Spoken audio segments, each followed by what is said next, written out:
Aí, pessoal, boa tarde. Vamos ao direto ao ponto.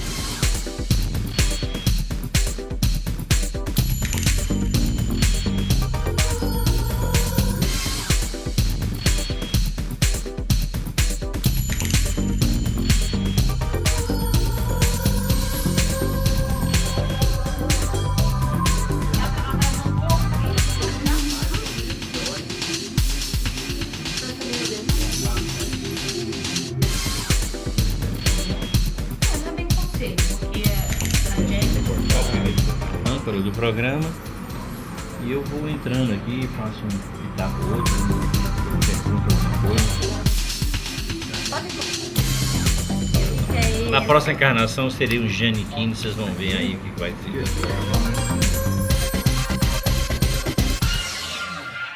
Meditação e prece, assuntos que durante muitos anos foram esquecidos pela ciência e que hoje atraem cada vez mais pesquisadores. E você, acredita no poder da oração e da meditação? Esses são os assuntos de hoje do programa Direto ao Ponto.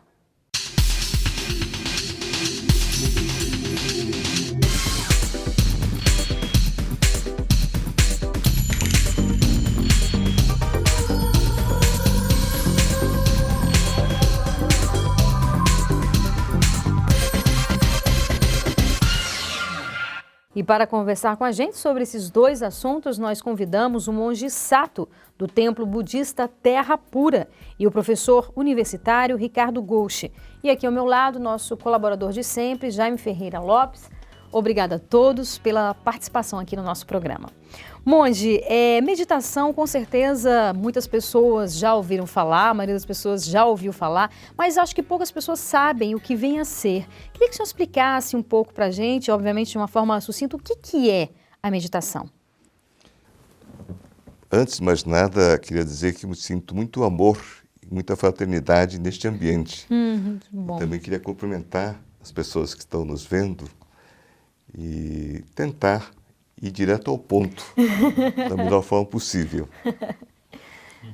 Eu acho, Renata, que meditação talvez tenha nascido com o próprio homem.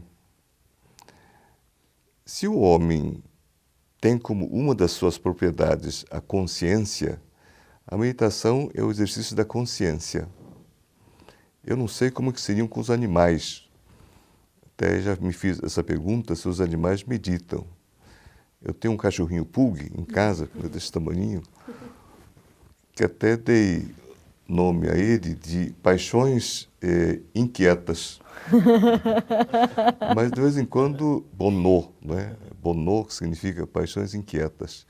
De vez em quando eu me pergunto se, mesmo com paixões inquietas, não é? Esse animal medita. Mas para nós, seres humanos, eu acho que meditação tem a ver com a consciência. E eu acho isso importante, essa pergunta sua, muito direta, mas é muito importante, porque hoje em dia a meditação é sugerida para quase tudo, não é? É como se a meditação fosse aquela pomada que, passando, resolve tudo. E certamente a meditação faz bem para quem está estressado, para quem está vivendo um grande problema de tristeza, não é? Ou de angústia. A meditação ajuda as pessoas na recuperação da doença. A meditação certamente não faz mal a ninguém. Mas a meditação não é só técnica de atenção, técnica de concentração, técnica de disciplina, mas diz respeito, no meu caso, né, caso do budismo, às 4 nobres verdades que Buda Shakyamuni, chamado Siddhartha Gautama, proferiu logo após a sua iluminação, quando foi meditar embaixo de uma árvore chamada Bodhi. Parece que era uma espécie de figueira, não é? Depois de 6 anos, o Siddhartha Gautama, que era um príncipe indiano, ele sai do palácio aos 29 anos, muito angustiado. Ele vivia no bem bom do palácio imperial, com futuro garantido, porque era um príncipe, não é? mas ele sente uma grande angústia pela vida e ele busca respostas fora dos muros do palácio. E dizem que ele se senta embaixo de uma árvore chamada bode para entrar em meditação e logo em seguida há controvérsias também, se foi logo em seguida ou foram alguns dias, ele profere as 4 nobres verdades e entre as 4 nobres verdades tem um caminho óctuplo, que é a consciência do próprio pensamento, consciência da própria visão, consciência da própria ação, da própria palavra, do próprio modo de ser, não é? E também da atenção, concentração e disciplina. E hoje em dia, não é? Muita gente acha que a meditação é apenas a técnica de atenção, concentração e disciplina. E essa pergunta sua, direto no ponto, me dá oportunidade para explicar que a meditação é mais do que uma técnica. E para o budismo, essa questão da prece, né, que é o outro aspecto que nós vamos também hoje aqui discutir. Meditar leva à atitude de prece ou isso se consegue de uma maneira conjunta? Ao meditar, ao mesmo tempo também se chega à prece. Como é que o budismo pode explicar isso ou entende isso? Eu, quando soube do tema do dia de hoje, não é? Prece, meditação, falei, puxa, mas parece simples, mas é difícil, não é? Por quê? Porque a prece parece um pedido, não é? Não sei se a prece tem a ver com a palavra pedido, mas como se a gente fosse pedir, não é? E a meditação é mais o autoconhecimento. Esvaziar-se de si mesmo, né? Esvaziar de si mesmo, mas parece esse autoconhecimento, você depende de algo superior. Esse autoconhecimento requer muita humildade da sua parte. E nesse sentido, se aproxima da prece? Eu acho que sim. Eu que antes de ser budista fui ateu, e antes de ser ateu fui cristão, não é? Eu não sei se hoje eu possa dizer que sou budista puro, não é?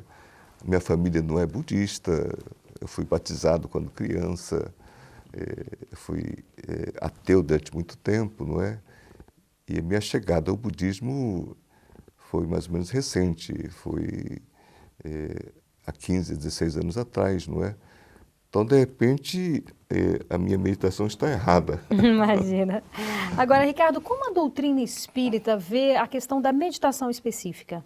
Bom, inicialmente queria agradecer também o convite e partilhar do monge desse sentimento, especialmente talvez de captar a própria aura dele, né? Estando aqui ao nosso lado com esse coração nitidamente amoroso.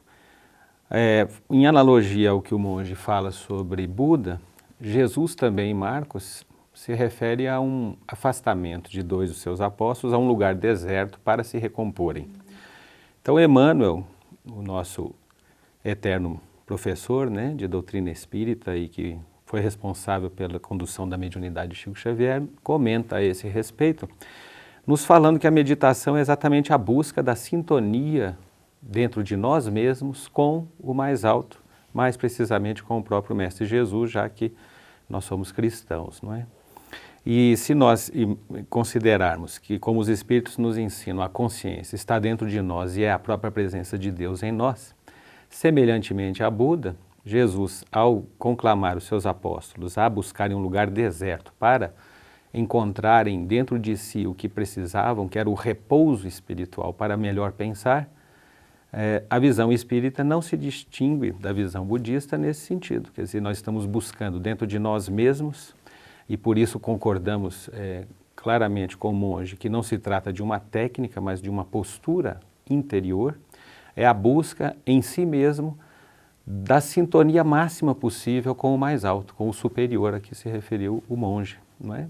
Ou seja, a doutrina espírita nos ensina que precisamos sim periodicamente, buscar em nós mesmos esse lugar deserto em que a gente se afaste de todas as outras contingências da vida, especialmente aquelas que nos afligem, que nos causam ansiedade, preocupações, para buscar o fortalecimento da energia que esclarece, do esclarecimento que fortifica energeticamente. Então, na visão espírita, tanto quanto na budista, entendo eu, né, nós temos a mesma busca, é a busca em si, na consciência do superior, para nos colocar em uma outra posição diante do que está em torno de nós. Então, por que será que a meditação tem os efeitos que já são comprovados, né?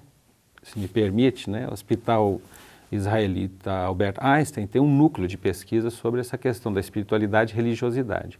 E uma das coisas que se constatou foi que a meditação budista diminui a ansiedade, baixa a pressão, exatamente por conta da postura que se desenvolve na meditação. Então não é só uma técnica, porque a técnica pressuporia a realização de procedimentos meramente automáticos.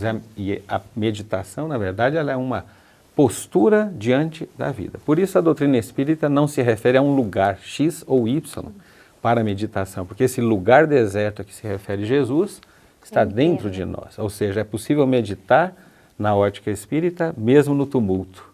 Como é possível não se meditar mesmo no silêncio de um deserto absoluto, fisicamente falando, não é? Muito bem. Agora a gente faz um breve intervalo, voltamos daqui a pouco e não saia daí.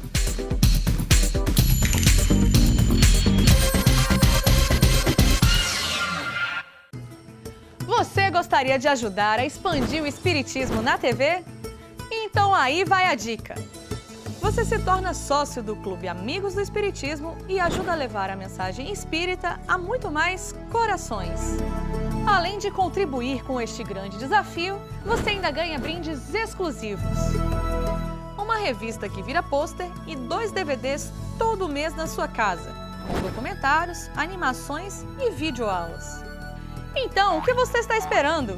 Acesse www.amigosdoespiritismo.com.br, faça seu cadastro e participe!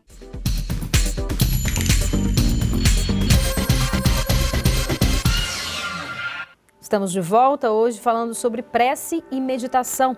No bloco anterior, o Ricardo havia falado um pouco sobre os benefícios, né? Estudos mostram os benefícios da meditação. E eu queria saber do senhor, Monge, como é que o senhor avalia esses benefícios? E aí uma curiosidade, existe assim uma quantidade, quantas vezes por dia o senhor se recolhe para meditar? Ou como o Ricardo falou, essa meditação ela não é feita num lugar exclusivo? Como é que funciona isso? Eu acho que o professor Ricardo tem razão, né? Está me esclarecendo.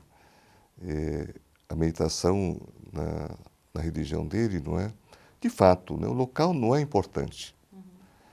A gente pode estar meditando, no caso nosso, não é? Andando,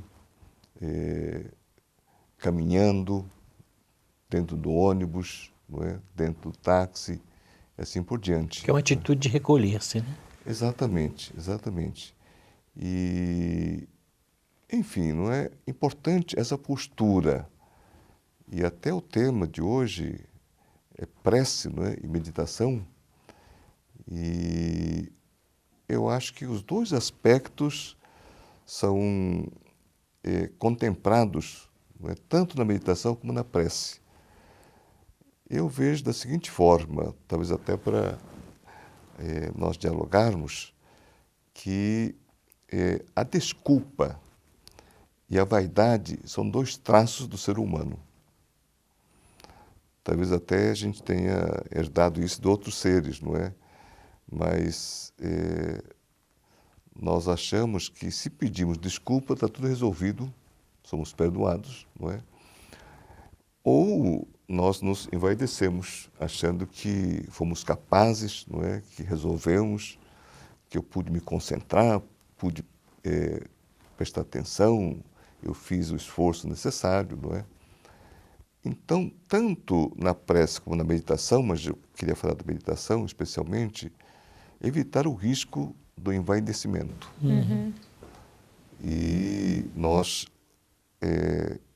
falamos lá no templo de que a meditação pode ser feita em qualquer lugar, mas esperando que a luz do Buda nos ilumine.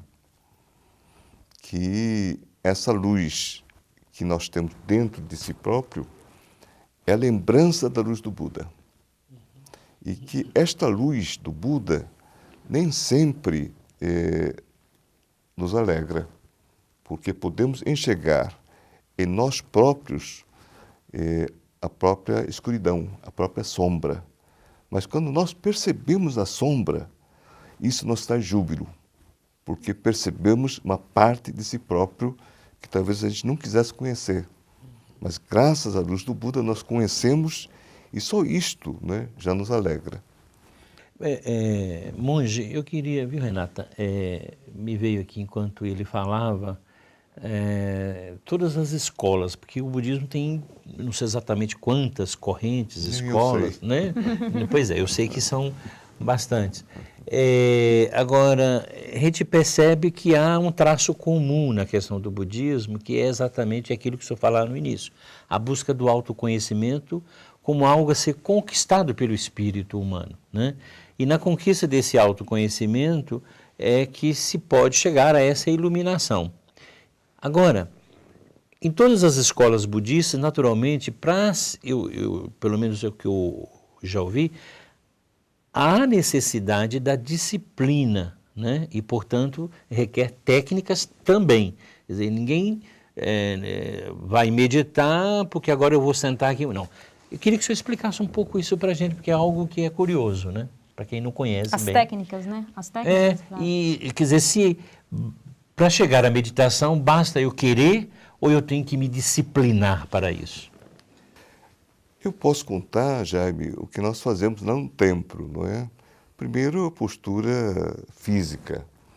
Então, nós pedimos que as pessoas, ou sentadas, como estamos aqui, ou sentando sobre o chão, tome consciência do próprio corpo, da própria postura física.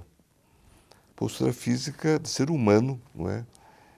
Com os pés bem postos no chão e a cabeça reta, voltada para o céu. Eu até digo, olha, é uma postura digna do ser humano. Talvez isso nos diferencie dos outros animais, não é? Então, tomar consciência disto. Sou um ser humano e tenho os pés postos no chão e a parte superior voltada para o céu. Tome consciência de como está seu corpo. O seu corpo vai vibrar com a vida, como as cordas do violino. E as cordas do violino não podem estar nem muito tensas, nem frouxas. Então, você pode ter o seu corpo relaxado, mas não solto. E depois, tomar consciência da própria respiração. Respirar é vida. Se nós não estivéssemos vivos, não estaremos respirando. E respiramos automaticamente, mas tome consciência da respiração. Inspirando, eu me acalmo. Expirando, eu sorrio. A calma que a inspiração nos traz é a paz da sabedoria. Expirando, eu sorrio. E a alegria que o sorriso representa é o princípio da compaixão. Ou seja, é uma disciplina, não é? Depois eu peço para o pessoal tomar consciência da própria mente. O que está se passando na sua mente, não é?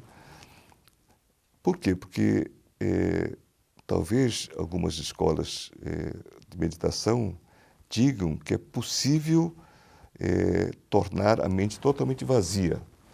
Eu nunca consegui. Certamente os grandes mestres conseguem. Mas eu digo, olha, não se preocupe com os pensamentos, sentimentos, emoções. Deixe-os fluir livremente, como nuvens que vêm e vão. E a sua mente pode continuar tranquila como o céu límpido e azul, deixando fluir as nuvens de pensamentos, sentimentos, emoções, sem se deixar levar por elas.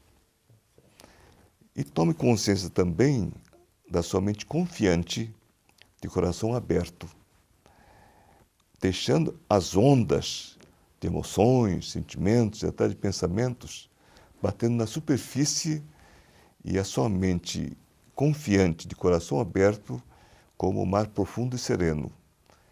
É uma disciplina, não é? Eu acho que não é uma indução, mas a pessoa tomar consciência da própria presença física, isso é interessante. da própria respiração, não é? E da própria mente, não é? Que deixa fluir os pensamentos, sentimentos, emoções, deixa as emoções batendo na superfície, não é? E se ver, se observar na sua mente tranquila, mente confiante. Interessante. A gente está terminando esse bloco. Existe um tempo médio, assim, de meditação recomendado ou não? Olha, acho que o tempo não é muito importante, Renata, mas as minhas meditações são longas porque eu medito junto. Não é? Eu não consigo... Talvez eu não seja um bom meditante profissional, mas eu não consigo meditar sem estar meditando junto. Então, depende do dia, mas eu faço mais ou menos 45 minutos por dia ou por sessão. Entendi. Ok, então no próximo bloco a gente vai falar um pouco mais sobre prece. Não saia daí, a gente volta daqui a pouco.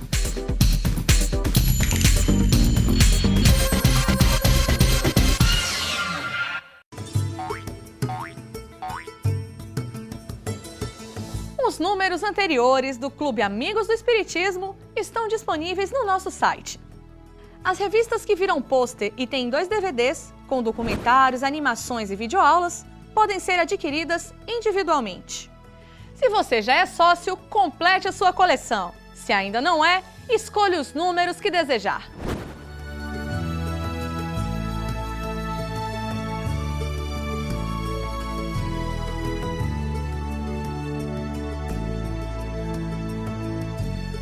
Acesse www.amigosdoespiritismo.com.br e clique em números anteriores. Clube Amigos do Espiritismo. Participe!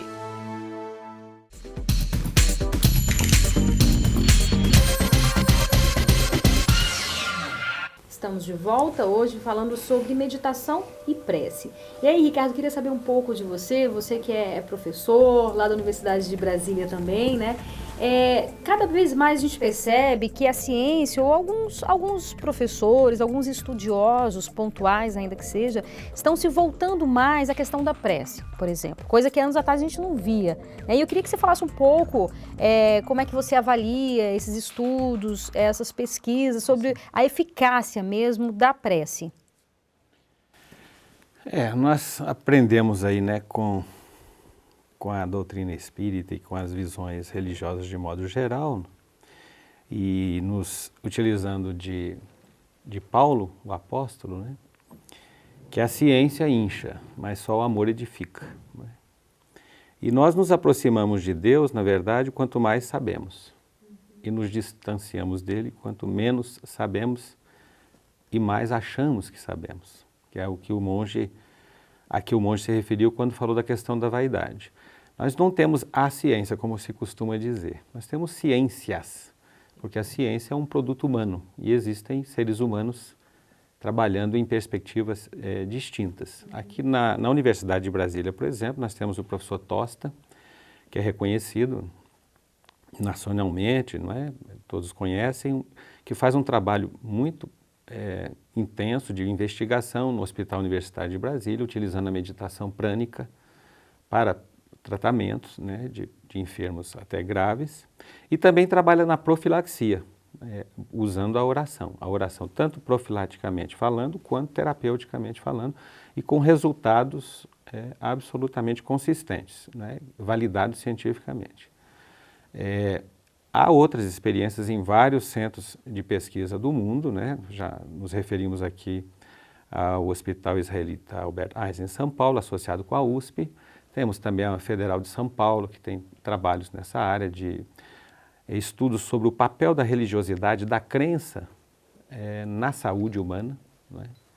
E temos também no Canadá, na Universidade de Toronto, por exemplo. Se a gente for falar das universidades, é que a gente vai tomar o tempo todo do programa. O importante é o seguinte, todo aquele cientista que percebe, não é, a grandiosidade da natureza e da absoluta inconsequência de se pensar, sermos nós, né, os únicos artífices de tudo, e que o acaso comandaria todos os fenômenos, né? Esses cientistas, eles se aproximam cada vez mais da busca de uma compreensão da essência dos fenômenos, e não apenas de abordagens técnicas, digamos assim. Então, o que nós percebemos, né, no esforço sempre é de buscar nas ferramentas que a ciência disponibiliza meios de se compreender a espiritualidade que está em outro patamar de compreensão, que pressupõe uma nova postura também diante dos fenômenos. Voltando ao que o monge comentou sobre a questão da vaidade, não é, e da desculpa, nós aprendemos com a doutrina espírita, né, que a busca maior que devemos ter é a do autoconhecimento, que a meditação propicia, inclusive, também. O Emmanuel, lembrando de uma fala do Jaime, nos fala o seguinte, né? Ele faz uma pergunta e, ao mesmo tempo, responde. Ele faz a seguinte pergunta: queres encontrar com Deus? E ele responde: disciplina é o lugar. A disciplina entendida como algo de dentro para fora e não algo de fora para dentro. É óbvio que em certas situações a gente tem que se violentar ou se obrigar a ter determinadas rotinas, determinados hábitos a benefício nosso, mesmo que nós não gostemos. Mas o crescimento espiritual propiciado, né, pela meditação, pela prece e pelo conhecimento e pelo autoconhecimento faz com que a gente discipline as energias, as forças, as potencialidades que trazemos em nós mesmos. E, nesse sentido, a oração, na ótica espírita, a prece, tem um papel primordial, porque ela realiza. Ricardo, só queria chamar a atenção o seguinte, você iniciou falando, e a Renata chamou a atenção também para isso, a questão do que a ciência está descobrindo, avançando em relação a essa questão da prece como um instrumento de solução de problemas no corpo físico das pessoas. E aí eu queria que você realmente comentasse um pouquinho, porque isso, de certa forma, as casas espíritas já fazem há muito tempo, dentro daquela questão que nós chamamos de fluidoterapia, quer dizer, unindo prece, né, a prece, a oração prece, o passe e a água fluidificada como instrumentos de recomposição espiritual, mas também de recomposição física. Essas ações, elas são constatáveis cientificamente, inclusive nessas pesquisas.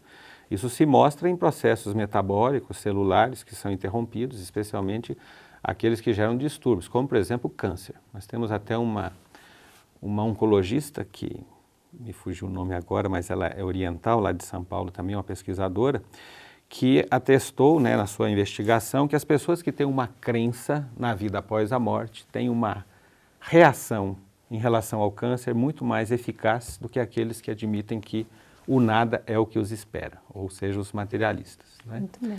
Nós costumamos até dizer o seguinte, né, que ante o materialismo, né, que em relação à vida após a vida só nos oferece o nada, temos que concluir então que o materialismo só o nada pode nos oferecer. Ok, infelizmente já estamos chegando ao fim do nosso programa. Eu gostaria de dar um espaço para vocês fazerem as suas considerações finais. Monge. Eu acho que nós, individualmente e também como sociedade, como humanidade, sempre estamos em busca de alternativas e de perspectivas. A alternativa é sempre no sentido de buscar o melhor. Será que há alternativa melhor para o que estamos fazendo, para esse tipo de desenvolvimento? Não é?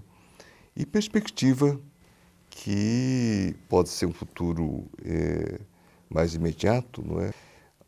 Perspectiva para próxima década, para o próximo século, assim por diante. E tanto para nós pensarmos em alternativas, como em perspectiva, a religião e a ciência têm a mesma importância. Até eu acho que a religião vai na frente da ciência, mostrando as alternativas e as perspectivas. Verdade. Depois a ciência vai atrás, né? Exatamente. Ou seja, sem o mistério da espiritualidade, não haveria nem religião, nem ciência. E neste ponto, queria dizer que, além do amor, da fraternidade que esse programa nos propicia, o respeito pelo Espiritismo, que eu acho que não nega a parte científica da nossa vida. Ao contrário, eu acho que dentro do cristianismo mostra essa preocupação, não é, de não se descolar da ciência. Eu acho que a ciência e a religião andam juntas na busca de alternativas e de perspectiva para cada um de nós e também para a humanidade como um todo. Era isso que eu queria dizer para vocês. Obrigado a vocês todos. Ricardo? Bom, eu queria agradecer mais uma vez a oportunidade de aprender com o monge, com vocês, e relembrar que, como Jesus nos disse, né, devemos buscar para achar. Então, a postura de toda pessoa que busca uma razão de ser, de existir, né, espiritualmente, deve introjetar-se nesse lugar deserto a que se referiu Jesus, em suas meditações, mas sobretudo lembrar que, como nos ensinam os Espíritos, há uma pergunta feita por Kardec, a meditação por si só, desacompanhada das ações, do trabalho em favor do próximo, da doação de si mesmo, na minoração do sofrimento do outro, de nada nos adianta, apenas nos afasta da interação humana que é fundamental para a sociedade melhorar, se tornar mais humana, menos violenta, mais espiritualizada. Então a ciência ela deve vir para nós como uma ferramenta de compreensão de aspectos que às vezes fogem ao nosso alcance, mas lembrando que ela está, como nós, em busca da compreensão e do seu autoconhecimento também, onde não cabem a vaidade, a arrogância, mas sim a humildade e o reconhecimento da nossa pequenez diante da bondade divina que é infinita. Muito obrigado. Ok, muitíssimo obrigada a todos pela participação, obrigada a você pela companhia e até a próxima.